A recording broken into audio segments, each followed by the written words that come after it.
بسم الله الرحمن الرحيم. الحمد لله رب العالمين، الصلاة والسلام على سيد المرسلين وعلى آله وصحبه أجمعين. قال رب اشرح لي صدري ويسر لي أمري واحلل عقدة من لساني يفقه قولي. نويت التعلم والتعليم والتذكر والتذكير والنفع والانتفاع والإفادة والاستفادة والحث على التمسك بكتاب الله وسنة رسوله صلى الله عليه وآله وسلم، والدلالة على الهدى ابتغاء مرضاته وثوابه وقربه سبحانه وتعالى. السلام عليكم ورحمة الله تعالى وبركاته. Jadi alhamdulillah, bersyukur kita kepada Allah Ta'ala dengan limpah kurnia Allah Ta'ala dapat lagi bersama-sama kita pada tengah hari ini ulang kaji kitab Syarah Tijani Ad-Darari ke atas Risalati Al-Bajuri fi Tauhid, dalam ilmu At-Tauhid, dan matanya ialah karangan Al-Imam Al-Bajuri, syarahnya ialah karangan Al-Imam Muhammad Nawawi Al-Jawi rahimahumullahu ta'ala. Kita dah bincang sifat nafsiyah, iaitu sifat al-wujud. Dinamakan dengan sifat nafsiyah li'annahu yadullu ala nafsi al-zat, ataupun nafsi al-mawjud. Kemudian kita dah masuk sifat salbiyah, yang mana kita sebut sifat salbiyah ini yang dikehendaki daripadanya ialah salbu an-naqais, menafikan kekurangan bagi pihak Allah Ta'ala. Sifat nafsiyah ada, sifat salbiyah ada 5. Yang pertama qidam, baqa. Yang kedua mukhalafatuhu lil hawadis. Yang ketiga qiyamuhu bin nafsi. Yang keempat kemudian wahdaniyah. Yang kelima kita dah bincang sifat al-qidam, kemudian al-baqa, dan kita dah masuk sedikit sifat ketiga bagi sifat as-salbiyah, iaitu al-mukhalafah lil hawadis. Hari ini kita akan sambung sifat al-mukhalafah lil hawadis. Kemudian kita akan masuk sifat al-qiyam bin nafs, kemudian sifat al-wahdaniyah, insya-Allah. Bismillahirrahmanirrahim. ويجب في حقه تعالى المخالفة للحوادث ومعناه أنه تعالى ليس مماثلا للحوادث.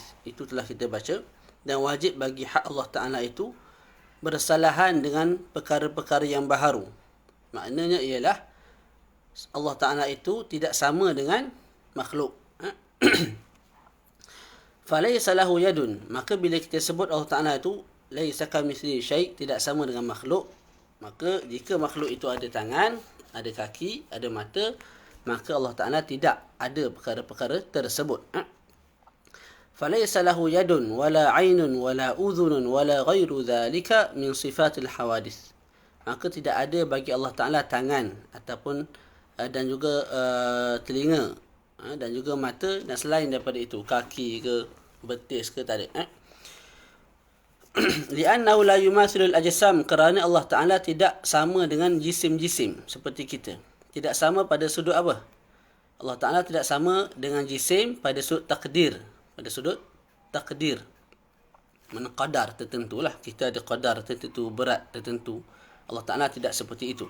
Tidak menyerupai jisim pada sudut itu. Wala fi qabulil aqsam, juga tidak sama pada sudut qabulil inqisam. Kita, contoh saya, boleh dibahagi-bahagikan. Dipotong kepala, dikerat kaki, dipotong tangan, jadi dibahagi-bahagikan. Begitu juga barang-barang lain, contoh kereta, kita boleh pecahkan, asingkan. Dia punya cermin, dia punya pintu, dia punya cushion dan sebagainya. Adapun Allah Ta'ala la fi qabuli al-inqisam, tidak boleh menerima pembahagian. Wala tahulluhu al-jawahiru wa laysa bi'aradin wala tahulluhu al-a'rad. Wala tahulluhu al-jawahir, maknanya Allah Ta'ala ini tidak ditimpa oleh jauhar-jauhar. Kerana Allah Ta'ala itu ialah apa dia? Zat. Bila zat, maka tidak perlu kepada zat. Tidak boleh ditempati oleh zat yang lain. Okey, dan Allah Ta'ala bukan juga arad, bukan sifat lah. bukan sifat. Maknanya bukan tinggi, bukan panjang, bukan arad. Wala tahulluhu al-a'rad. Juga a'rad tidak datang pada Allah Ta'ala. Jadi kita sebut Allah Ta'ala tu ialah satu zat yang agung, zat. Dan zat Allah Ta'ala tidak seperti zat kita, satu. Yang kedua, zat Allah Ta'ala tidak ber'a'rad seperti kita. Contoh saya tinggi sekian. Tak, rupa sekian. Tangan warna sekian. Muka warna sekian. Lebar sekian. Tu kita panggil sifat ataupun a'rad. Allah Ta'ala tidak seperti itu sama sekali. Bal la yumathilu mawjudan wa la yumathiluhu mawjud. Malah Allah Ta'ala tidak menyerupai langsung dengan perkara-perkara yang mawjud. Perkara-perkara yang ada. Perkara-perkara yang ada yang dinamakan sebagai makhluk lah. Wa la yumathiluhu mawjud. Perkara-perkara wujud yang lain juga tidak menyerupai Allah Ta'ala. Wa la yahudduhu al-miqdar wa la tahwihi al-aqtar.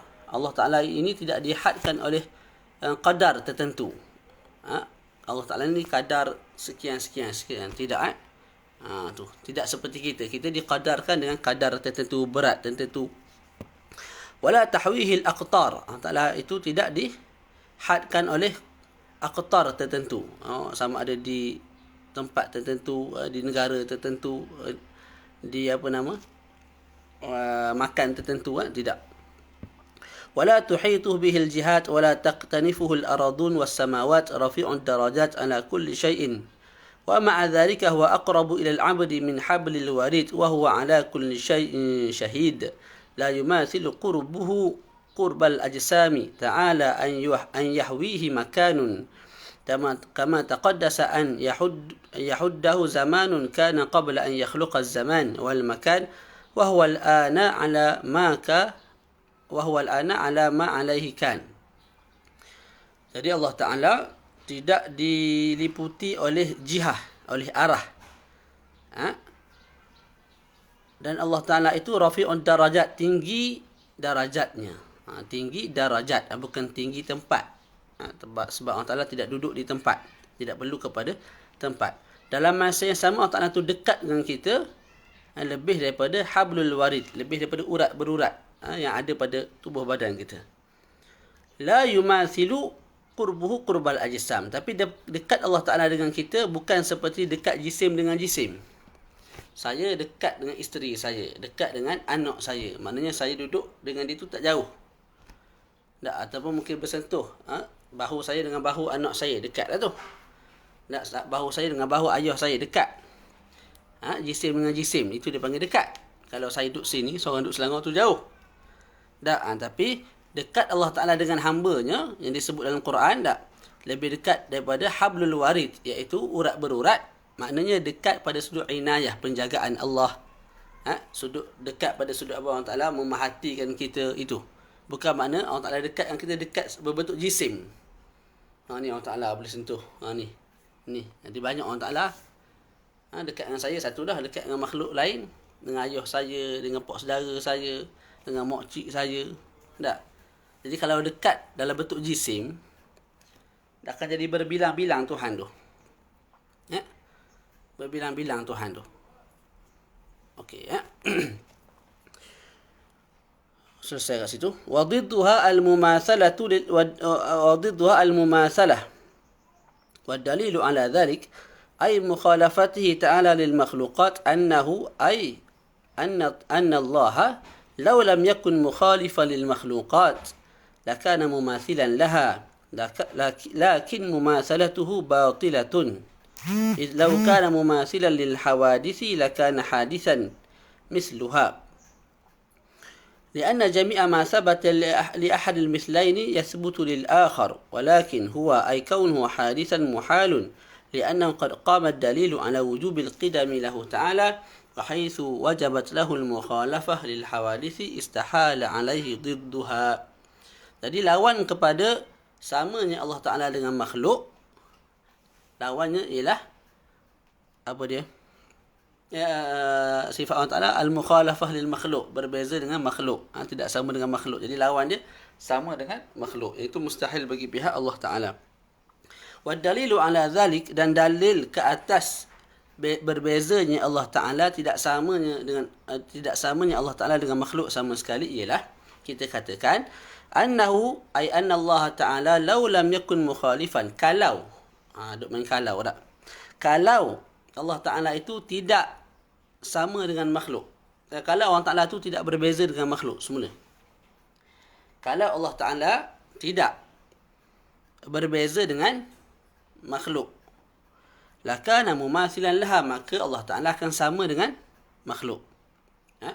Lakin mumathalatu batilah, akan tetapi samanya Allah Ta'ala dengan makhluk, dengan perkara hawadis, batilah, terbatal. Kerana apa?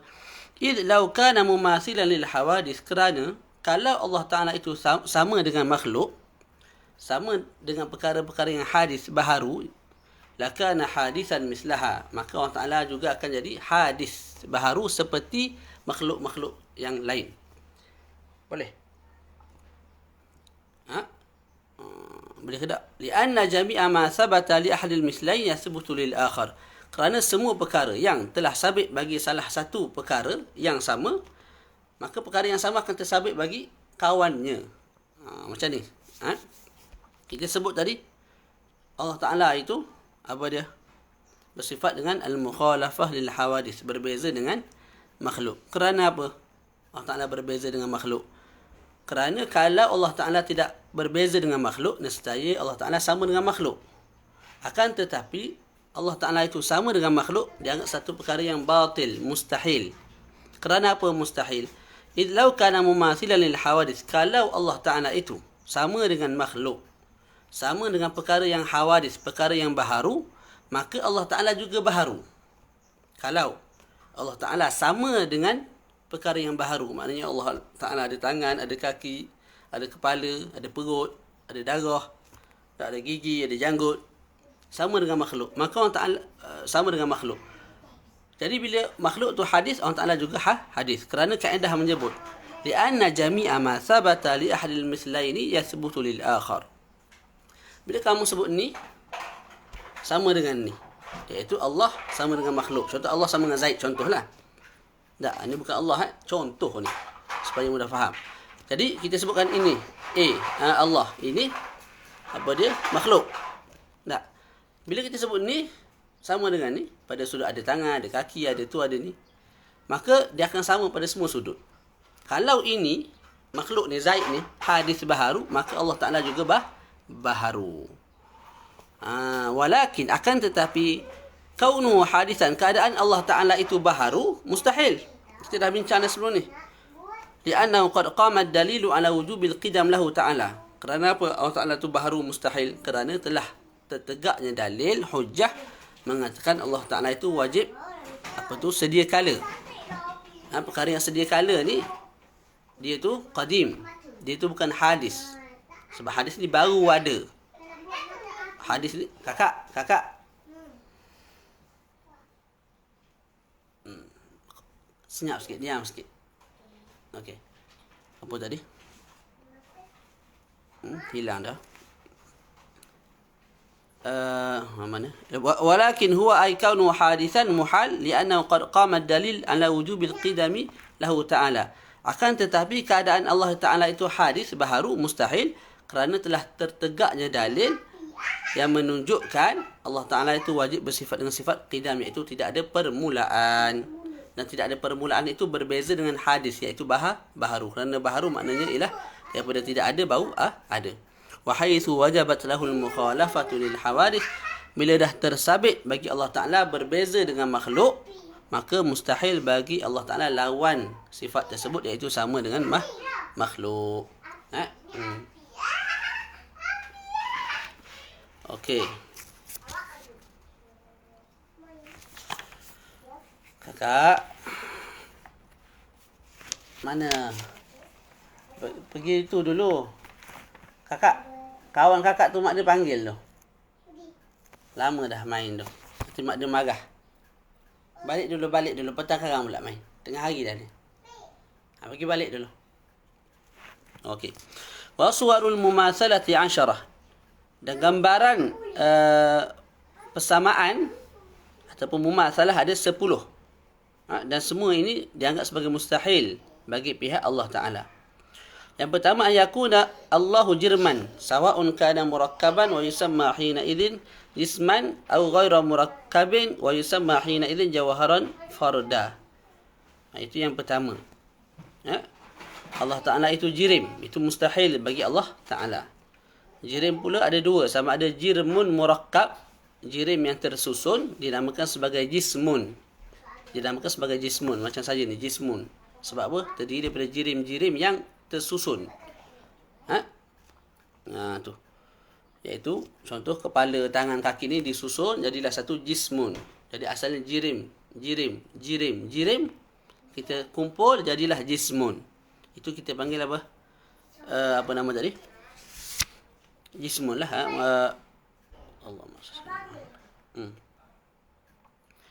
Ataupun yang kedua ialah jirim.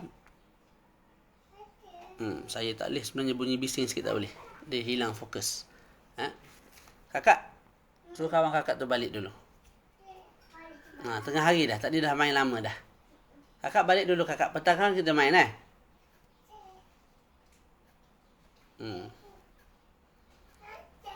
Saya mengajar tak boleh bunyi bising sikit, tak boleh. Dia akan jadi hilang fokus. Semula. Okay, bye. Main petang Petang datang Okay. Wa suwarul mumatsalati semula. Asyarah. An yakuna Allahu jirman sawa'un kana murakkaban wa yusamma hina idzin jisman aw ghairu murakkabin wa yusamma hina idzin jawharan farda. Rupa persamaan itu ada 10 dan 10 ini mustahil bagi pihak Allah Ta'ala kerana laisa kamitslihi syai'. Allah Ta'ala tidak sama sekali dengan makhluk. Yang pertama, rupa persamaan yang pertama ialah an yakuna Allahu jirman. Allah Ta'ala itu jirim. Itu mustahil. Sawa'un kana murakkaban, sama ada jirim itu jirim yang murakkab, jirim yang tersusun daripada banyak jirim, dinamakan sebagai jisman. Mustahil bagi pihak Allah Ta'ala itu berjisim. Au ghairu murakkabin, ataupun jirim itu tidak tersusun. Wa yusamma hina idzin jawharan farda. Maka dinamakan di sisi ulama tauhid sebagai jawhar fard. Jawhar fard ini ialah satu juzuk yang paling kecil, yang daripada juzuk itu terbentuknya satu-satu perkara. Boleh. Kita ada bangunan besar tinggi, nak terbentuk je bangunan tinggi tu mesti ada juzuk paling kecil, yang mana juzuk paling kecil tu tak boleh nak dibahagikan dua dah. Juzuk paling kecil tu dipanggil sebagai jawhar fard. Jawhar fard. Ganggu tak boleh, saya tak boleh diganggu. Terutama kalau bab-bab yang susah. Au yakunu ardan yaqumu bil jirm. Jadi yang pertama, Allah Ta'ala bukan jirim. Bukan jirim yang murakkab yang dinamakan sebagai jisman, bukan juga jirim yang ghairu murakkab yang dinamakan sebagai jawhar fard. Bukan kedua-duanya sekali. Okey, au yakunu aradan yaqumu bil jirm. Allah Ta'ala juga bukan arad. Ini persamaan yang kedua. Bentuk rupa persamaan yang kedua yang juga mustahil bagi Allah lah. Au yakunu aradan yaqumu bil jirm. Arad ni sifat. Macam panjang, pendek, wangi, putih, hitam. Itu tak boleh berdiri dengan sendirinya. Kena berdiri pada sesuatu yang lain. Contoh hijau pada baju ni. Dia tak boleh duduk hijau sorang-sorang lagu tu. Seketul lagu tu tak. Dia mesti ada pada baju.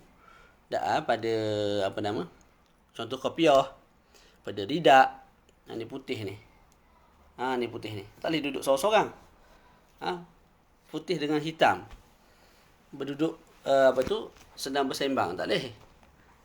Putih dengan hitam tu mesti berada pada sesuatu. Contohnya pada ni, rak kita ni. Hitam ada pada kopiah ni, melekat pada kopiah. Jadi itu dipanggil arad. Allah Ta'ala juga bukan arad. Sebab bila dah makhluk begitu, maka Allah Ta'ala bukan begitu. Siapa yang kata laisa kamitslihi syai'? Allah Ta'ala sebut dia itu tidak sama dengan makhluk sama sekali. Au yakunu fi jihatin lil jirmi falaysa fawqa al 'arsy wala tahtahu wala yaminahu wala nahwa dhalika min baqiyatil jihat. Ni sudut persamaan yang keberapa ni? Ketiga tak? Ataupun Allah itu pada jihah tertentu dinisbahkan kepada jirim yang lain. Itu juga mustahil. Jadi Allah Ta'ala bukan di atas sesuatu, bukan di bawah sesuatu, bukan di kanan sesuatu, bukan di kiri sesuatu, bukan segala-gala jihad tu ternafi. Jadi Allah Ta'ala bukan depan sesuatu, bukan belakang sesuatu. Jadi dia sebut kat sini Allah Ta'ala bukan di atas arash. Jadi ayat istawa alal arsh maknanya Allah Ta'ala menguasai arash.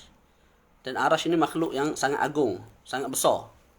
Jadi bila menguasai perkara yang sangat besar, sangat agung, secara automatik kita faham benda-benda kecil ni lagilah Allah Ta'ala menguasai dan mempunyai kuasa ke atasnya. Okey. Aulahu Ta'ala jihah, ataupun bagi Allah Ta'ala itu jihah, ini yang keempat. Falaysa lahu fawq wala taht wala yamin wala shimal wa nahwu dhalik.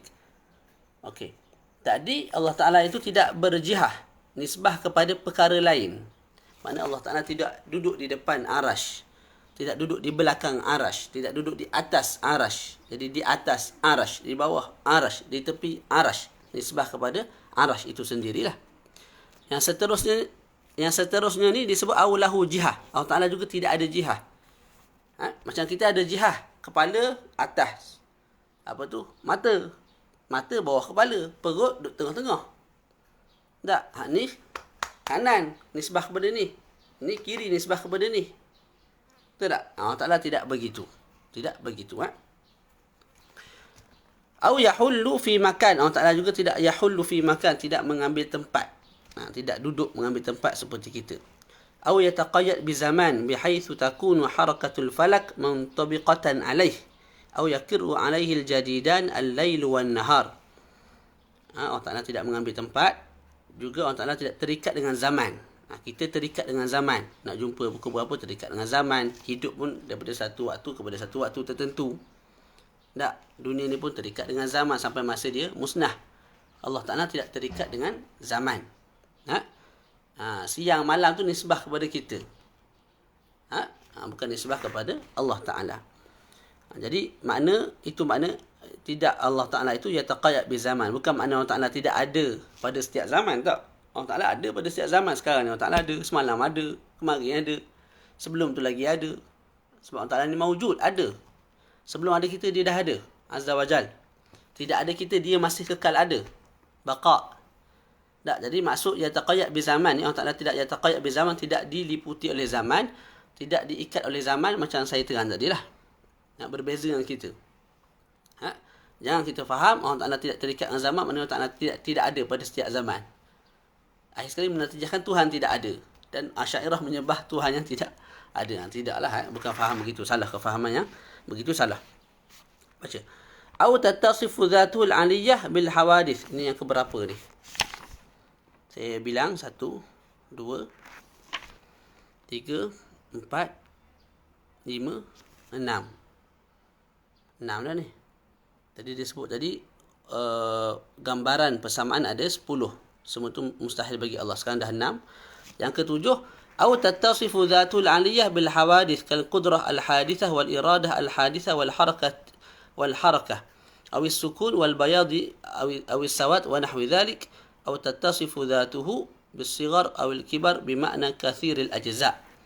Yang ketujuh, persamaan ataupun rupa persamaan yang ketujuh yang juga mustahil bagi pihak Allah Ta'ala ialah bersifatnya zat Allah Ta'ala yang maha tinggi dengan perkara-perkara yang hadis, baharu. Seperti kudrah Allah Ta'ala itu kudrah yang baharu. Seperti kudrah kita, seperti kuasa kita. Kehendak Allah Ta'ala ialah kehendak yang hadisah, yang baharu. Asal tidak ada kemudian ada. Sama dengan kita, iaitu iradah yang baharu. Itu mustahil bagi Allah. Malah iradah Allah, kudrah Allah semua qadimah. Kita sahaja yang hadisah. Ataupun bersifat zat Allah Ta'ala yang maha tinggi dengan pergerakan ataupun diam, hitam ataupun putih, itu semua mustahil bagi Allah Ta'ala. Jadi zat Allah Ta'ala tidak bersifat dengan perkara-perkara yang hadis, baharu. Kuasa Allah Ta'ala kuasa yang qadim. Iradah juga iradah yang qadimah, kudrah yang qadimah. Dan Allah Ta'ala tidak bergerak, tidak diam seperti mana kita, ada kala bergerak, ada kala diam. Tidak putih, tidak hitam, tidak warna tu, tidak warna ni, tidak sama sekali. Laisa kamitslihi syai' wa huwas samiul basir. Itu yang ketujuh. Yang keenam, yang ketujuh, Atau tattasifu dhatuhu bis-sighari aw al-kibar. Ataupun Allah Ta'ala itu zatnya bersifat dengan kecil ataupun besar. Itu juga mustahil bagi pihak Allah. Yang kecil besar ni kita. Dan anak kita kecil sikit saiz daripada kita. Dan kita kecil sikit saiz daripada ayah kita, masalah contoh. Tak. Allah Ta'ala tidak begitu. Tu bermakna kathirul ajza. Aw yatasifu bil aghradi fil af'ali aw al ahkami falaysa fi'luhu ka ijadi zaidin li gharadin min al aghradi ay maslahatin tab'athuhu ala dhalika al fi'li fala yunafi annahu li hikmatin wa illa kana abathan wa huwa al mustahil fi haqqi ta'ala. Yang seterusnya ialah rupa persamaan yang seterusnya yang ia mustahil bagi Allah ialah yatasifu bil aghrad. Bukan a'rad. Ini aghrad, gharadun, gharadani, aghradun. Apa makna aghrad? Aghrad ini tujuan. Saya ke Mesir tujuan, ada tujuan itu, bukan pergi saya saja. Tujuan pergi Mesir nak belajar. Tujuan masuk Mahat Turas nak mengajar. Sambil-sambil dapat pendapatan lah. Tak, kita nak hidup kena makan, kena duit. Tu.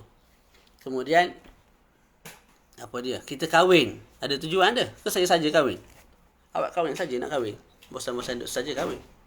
Mesti ada tujuan dia. Nak jaga diri, nak dapat anak. Nak hidup berpasangan. Macam-macam lah. Apa lagi? Kita belajar, ambil master, PhD. Tujuannya nak apa? Masuk mengajar di universiti contoh. Mudah untuk cari kerja. Gitu. Ayah saya datang daripada Jengka tadi, semalam datang ke Kuantan. Adakah saya saja? Tak, ada tujuan nak ambil anak. Muhammad Syed Ramadan buat balik Jengka rindu, nak duduk seminggu 2 di Jengka. Begitu. Masing-masing kita bila buat satu-satu perkara tu ada tujuan dia. Ada gharad dia. Allah Ta'ala bukan begitu.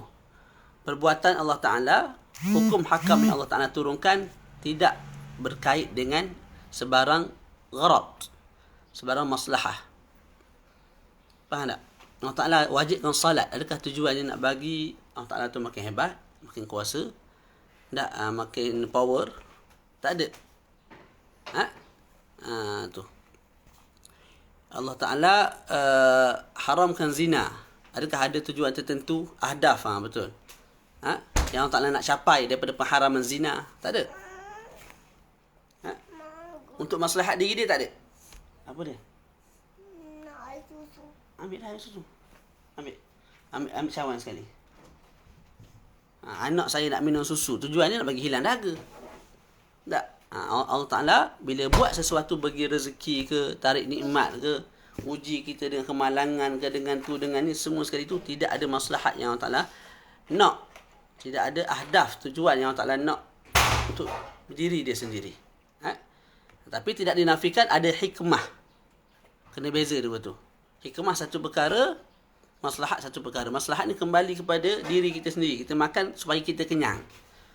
Allah Ta'ala haramkan zina supaya apa? Allah Ta'ala apa? Makin hebat, makin kuat, makin berkehendak ke, makin berkuasa ke, makin melihat ke, makin... Tak ada. Itu mahdu iradatihi. Semata-mata kehendak dia. Dia nak buat, dia buat. Tak? Dia tak nak buat, dia tak buat. Itu. Kita tak buat tiba-tiba. Kita mesti ada sebab kita buat tu. Tujuan sesuatu yang kita nak capai. Tu. Contoh. Kita beli air susu. Air susu banyak. Tak, susu ni tapi kita beli farm fresh. Sebabnya apa? Tujuan dia, maslahatnya ialah kita nak contohnya lah buy Muslim first. Kita nak raikan apa tu? Produk orang Islam kita, walaupun ada gabungan pihak-pihak lain tapi ada orang Islam dalam tu. Faham tak? Jadi masing-masing kita buat sesuatu mesti terbina atas tujuan, atas maslahat yang kembali faedahnya kepada kita. Berbeza dengan Allah Ta'ala sama sekali.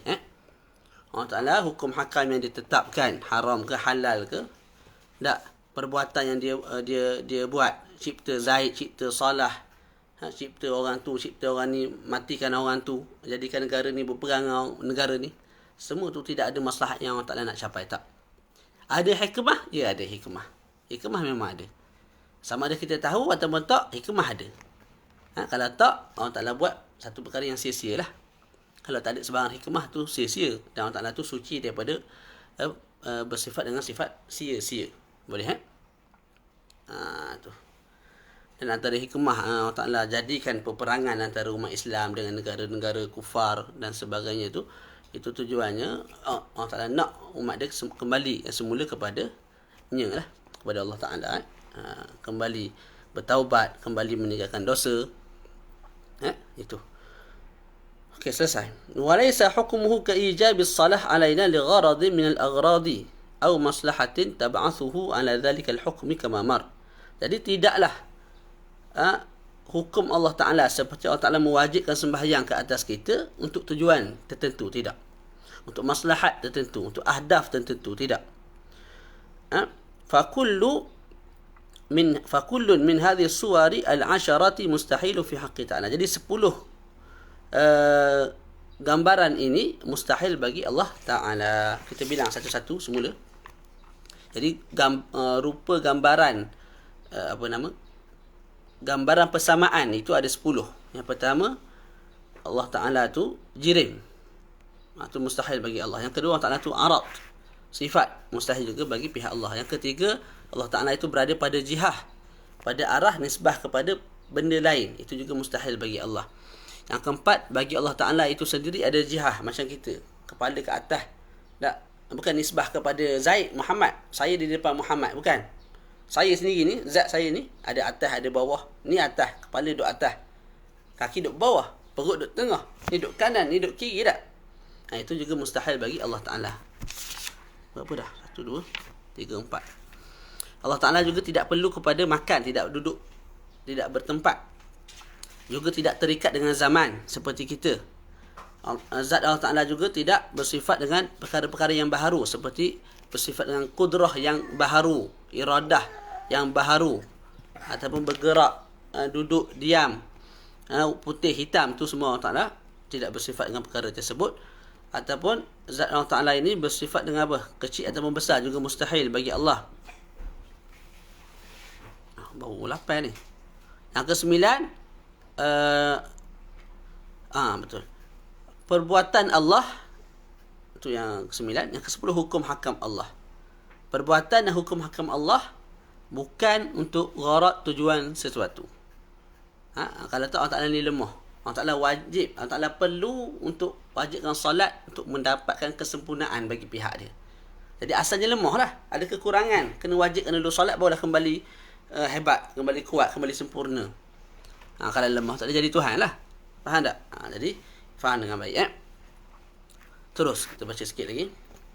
Wa yajibu fi haqqihi ta'ala al-qiyamu bin nafsi. Wajib juga bagi hak Allah Ta'ala al-qiyam bin nafs, berdiri dengan sendiri. Ni kena faham elok ni. Kadang masa kita kecil, kita faham al-qiyam bin nafs, berdiri dengan sendiri, maknanya asal duduk, lepas tu dia berdiri. Berdiri sendiri. Tak ada orang tolong lah maknanya. Tu berdiri sendiri tak? Bukan tu maksud dia. Berdiri dengan sendiri ni, sebahagian daripada kita terjemah dengan berdikari. Tak perlu langsung kepada benda-benda lain. Malah benda-benda lain, makhluk-makhluk lain perlu kepada dia. Tu kalau nak terjemah bahasa moden lah, berdikari. Tak apa, kita baca.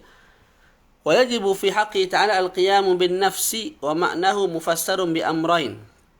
Wajib bagi hak Allah Ta'ala itu bersifat dengan al-qiyam bin nafs, berdiri dengan sendiri. Wa ma'nahu, dan makna al-qiyam bin nafs ditafsirkan dengan dua makna. Al-awwali ataupun al-awwalu annahu ta'ala la yaftaqiru ila mahallin yaqumu bih. Allah Ta'ala itu tidak perlu kepada mahal. Mahal kat sini maknanya zat. Allah Ta'ala itu ialah satu zat. Macam mana kita tak tahu. Bila Allah Ta'ala itu zat, maka dia tak perlu kepada zat yang lain. Boleh? Yang perlu, sikit lagi dia bawa dalil, tak apa, kita baca dulu.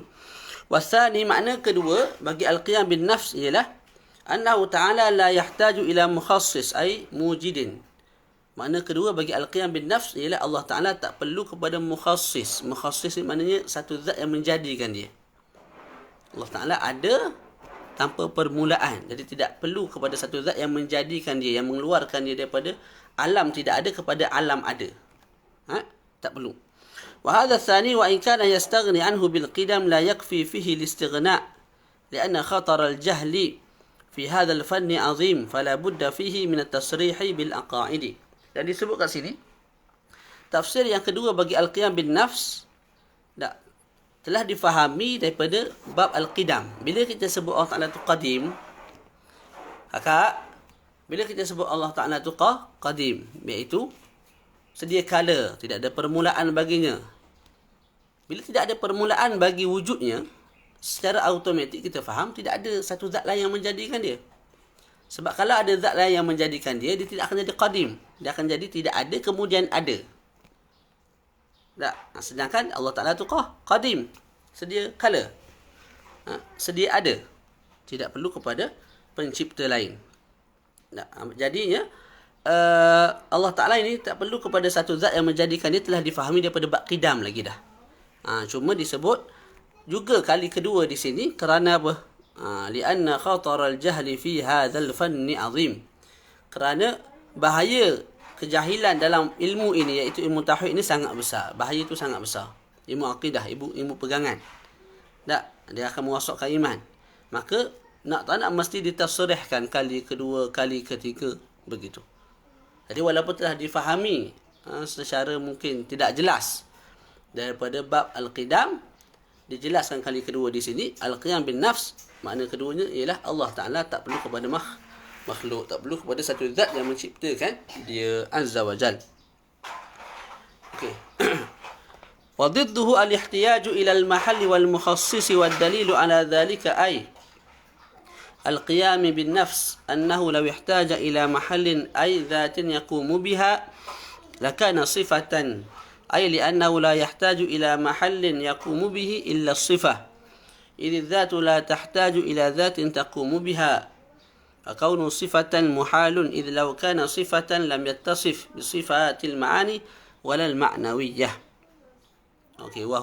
وهي واجبة القيام به تعالى للأدلة على ذلك، فعدم اتصافه بذلك باطل، فبطل ما أدى إليه وهو افتقاره إلى المحل، وإذا بطل افتقاره إلى المحل ثبت استغناؤه عنه وهو المطلوب. Okey. Lawan kepada al-qiyam bin nafs, yang mana kita sebut tadi, makna al-qiyam bin nafs ada dua. Pertama, Allah Ta'ala tak perlu kepada satu zat. Yang kedua, Allah Ta'ala tak perlu kepada pencipta. Lawan kepadanya ialah memerlukan kepada zat lain dan memerlukan kepada mujid, iaitu satu perkara, satu zat yang menjadikan dia. Itu mustahil bagi Allah. Allah Ta'ala tak perlu kepada zat. Allah Ta'ala juga tidak perlu kepada, Allah Ta'ala tak perlu kepada zat lain. Allah Ta'ala juga tak perlu kepada satu pencipta. Wa dalilu ala dhalik, dalil kepada Allah Ta'ala ini bersifat dengan sifat al-qiyam bin nafs ialah annahu law ihtaja ila mahallin, kalau Allah Ta'ala itu perlu kepada mahal. Mahal kat sini maknanya zat. Annahu Ta'ala law ihtaja ila mahallin ay dhatin yaqumu biha, kalau Allah Ta'ala itu perlu kepada zat untuk berdiri Allah Ta'ala itu pada zat tersebut, maka nescaya Allah Ta'ala itu sifat, bukan zat. Ay li'annahu la yahtaju ila mahallin yaqumu bihi illa sifah, kerana tidak memerlukan kepada zat kecuali sifat. Idh dzatu la tahtaju ila zatin, kerana zat tak perlu kepada zat untuk berdiri di atasnya. Tengok ni elok-elok. Kakak. Okey. Kita ada sifat, kita ada zat. Walillahil masalul a'la, contoh saya ni. Ni zat ni. Boleh sentuh ni zat. Yang tanpa di sendiri ni zat ni. Sifat panjang, pendek, handsome, kacak, ikutlah. Apa lagi? Badan berisi sikit. Sebelum ni duduk Mesir kuruh, balik Mesir berisi sikit. Banyaklah sifat-sifat yang ada pada seseorang. Okey, sifat itu, contoh saya ni rendah. Tak, saya ni rendah. Rendah. Rendah tu boleh tak berdiri sendiri? Contoh ini saya, ini rendah. Saya Zaid contoh, ada orang lain sebut, saya melihat rendah berjalan-jalan dengan Salah di tepi pantai pada waktu petang. Jadi rendah di sebelah, ini siapa nama? Salah. Boleh tak berpisah dua tu? Tak boleh. Rendah dia tak boleh duduk sorang-sorang lagu tu. Dia mesti melekat pada satu zat, iaitu pada diri saya. Manis pada gula. Tak? Sama juga. Ini manis. Ini bukan manis, ini gula. manis tak, dia tak boleh duduk seorang diri. Tak boleh berasingan dengan gula. Boleh tak? Mesti dia ada pada zat lain. Tu. Manis dan masam bermain bersama-sama di waktu siang. Boleh buat ayat lagu tu? Tak boleh. Mesti manis tu pada satu perkara, masam tu pada satu perkara yang lain. Tak? Panjang pada satu perkara, ni tinggi. Tak? Tinggi tu, contohlah ni. Rak ni tinggi. Tinggi tu berada pada rak ni. Tak boleh duduk rak kat sebelah, tinggi kat sebelah. Berasingan. Tak boleh. Itu kita panggil sifat. Itu kita panggil zat. Jadi sifat tak boleh berdiri sendiri. Dia perlu kepada zat. Zat tak? Zat apa dia? Dia bersifat dengan sifat tertentu lah. Dan dia tak perlu kepada zat. Zat ni zat. Dia boleh berdiri sendiri. Mustaqil. Dia boleh berdiri sendiri. Ni contoh saya. Nampak tak saya ni? Nampak lah. Ni zat. Tak, dia tidak melekat kepada benda lain. Jadi faham makna zat dengan makna sifat. Zat ni syai'un mustaqillun binafsih, satu perkara yang berdiri sendiri. Kalau sifat, satu perkara yang berdiri pada orang lain.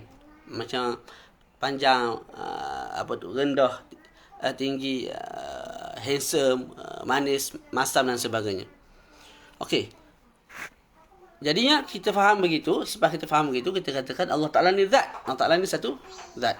Maka bila Allah Ta'ala itu zat, dia tak perlu dah kepada zat yang lain. Sebab dia zat. Sebab dia zat. Allah Ta'ala tu zat, maka tak perlu kepada zat yang lain. Boleh. Kalau Allah Ta'ala tu sifat, betul. Barulah Allah Ta'ala tu perlu kepada zat yang lain. Tapi Allah Ta'ala tu bukan sifat. Allah Ta'ala tu satu zat yang bersifat dengan sifat-sifat. Allah Ta'ala tu bukan satu sifat. Allah Ta'ala tu bukan sifat. Allah Ta'ala tu ialah zat. Cuma zat tu bersifat dengan sifat yang pelbagai. Okey, baca balik.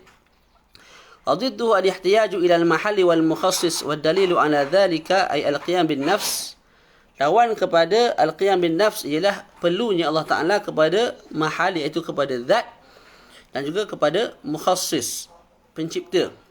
Wad-dalilu ala dhalik, dalil kepada ay al-qiyam bin nafs, dalil kepada Allah Ta'ala itu bersifat dengan sifat qiyamuhu bin nafs ialah annahu law yahtaja ila mahallin ay dhatin yaqumu biha. Kalau Allah Ta'ala tu perlu kepada zat. Kalau dengar dulu.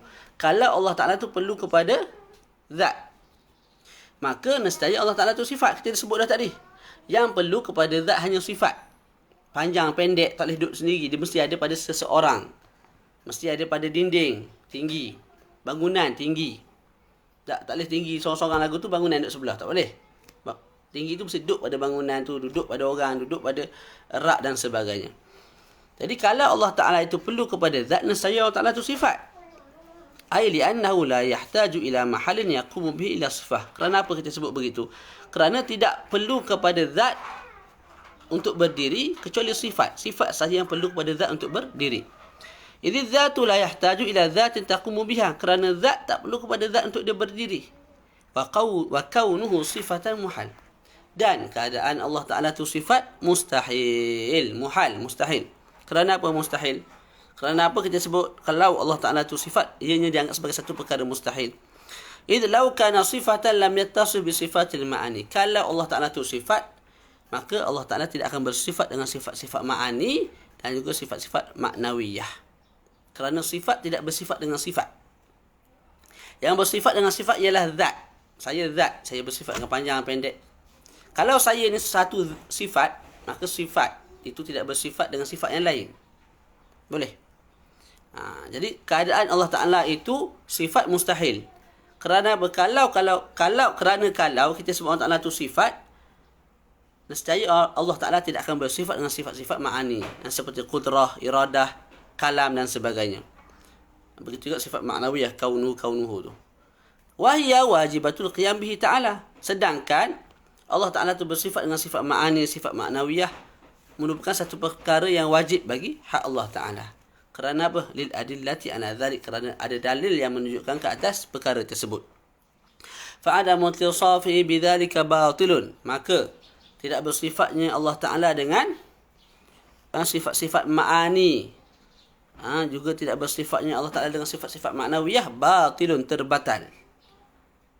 Fabatala ma adda ilaihi wa huwa iftiqaru ila mahal. Maka terbatal jugalah perkara-perkara yang menyebabkan Allah Ta'ala itu tidak bersifat dengan sifat-sifat ma'ani dan juga maknawiyah. Apakah perkara yang menyebabkan Allah Ta'ala itu tidak bersifat dengan sifat ma'ani dan juga maknawiyah? Apakah perkara tersebut? Perkara tersebut ialah Allah Ta'ala perlu kepada zat. Perlunya Allah Ta'ala kepada zat akan menatijahkan Allah Ta'ala tidak bersifat dengan sifat-sifat ma'ani. Tidak, Allah Ta'ala tidak bersifat dengan sifat-sifat ma'ani, terbatal.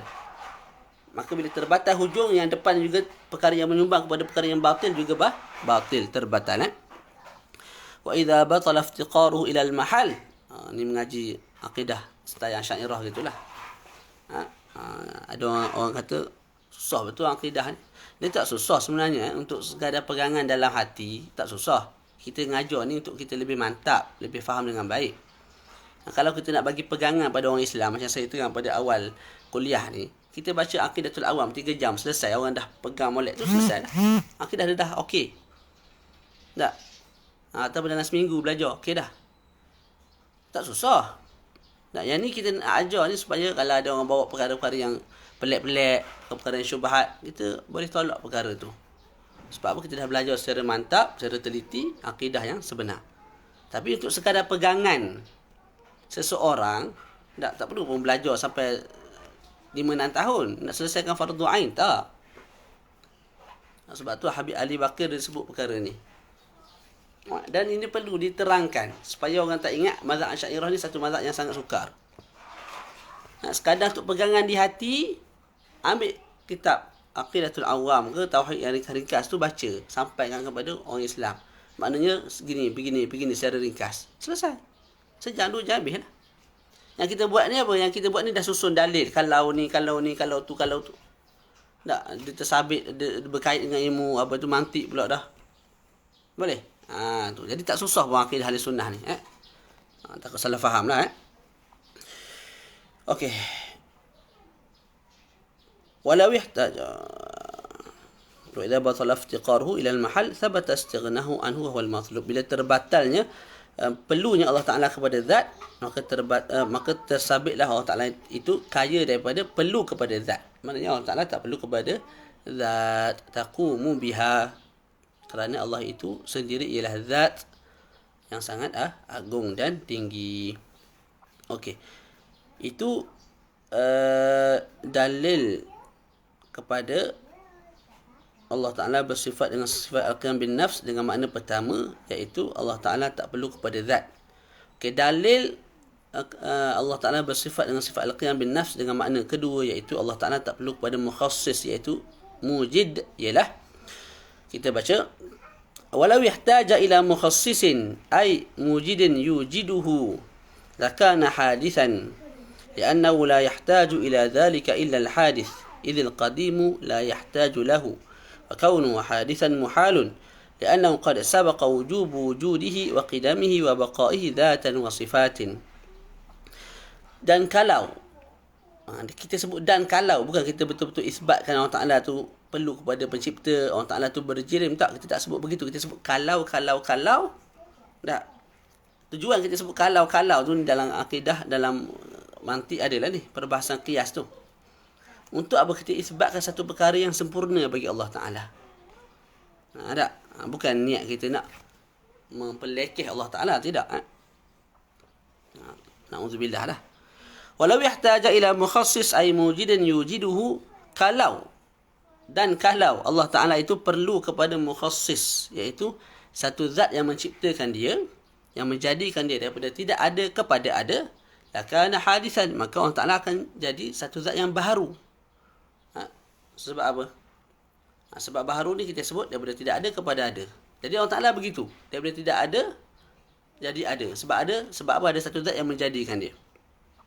Li'annahu la semula walau yahtaja ila mukhassis ay mujidin yujidu lakana hadithan. Kalau Allah Ta'ala itu perlu kepada satu zat yang menjadikan dia, yang mengeluarkan dia daripada alam tidak ada kepada alam ada, lakana hadithan, maka Allah Ta'ala itu akan jadi baharu. Li'annahu, Kerana apa kita sebut begitu?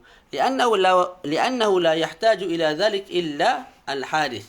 Kerana tidak perlu kepada satu zat yang menjadikan kecuali hadis. Macam kita ni. Kita ni hadis. Maka kita perlu kepada satu zat lain yang menjadikan kita. Tahu mana kita ni hadis ataupun kita ni tidak ada. Kita ada tarikh lahir kita. Sebelum tarikh lahir tu kita tak ada. Lepas tarikh lahir tu barulah kita ada. Jadi ada satu zat lain yang mengeluarkan kita daripada kawasan tidak ada kepada kawasan ada. Tak. Idil qadim la yahtaju lahu. Berbeza dengan qadim. Satu zat yang qadim yang tidak ada permulaan bagi adanya, tidak perlu kepada satu zat lain yang menjadikan dia. Wa kaunu hadithan muhal, dan keadaan Allah Ta'ala itu hadis, iaitu baharu, mustahil, li'annahu qad sabaqa wujudihi, kerana telah lalu dalil wajibnya Allah Ta'ala itu ada. Bila wajib ada ni, tak bolehlah dikatakan asal tidak ada kemudian ada. Sebab kita sebut wajib ada. Dah ada dalil yang kuat mengatakan Allah Ta'ala wajib ada. Maka bila wajib ada, sebelum ada tu tidak ada. Itu tak bagi wajib ada. Itu asal tidak ada, kemudian ada. Harus untuk ada. Tak dipanggil sebagai wajib ada. Wa qidami, telah lalu juga dalil yang mengatakan Allah Ta'ala ni qadim, iaitu tidak ada permulaan bagi wujudnya. Bila tidak ada permulaan bagi wujudnya, maka tidak perlu kepada zat lain yang menjadikan dia. Wa baqaihi, juga telah lalu dalil kepada Allah Ta'ala ini bersifat dengan sifat baqa, iaitu kekal sampai bila-bila. Zatan pada sudut sifat dan juga pada sudut zat. Jadi Allah Ta'ala tu ada, iaitu pada zatnya dan juga sifatnya. Qidam pada sudut zatnya, pada sudut sifatnya. Baqa pada sudut zatnya, juga pada... Okey, selesai kat situ. Berhenti dah tak? Wahdaniyah tu kita sambung kemudian lah. Boleh?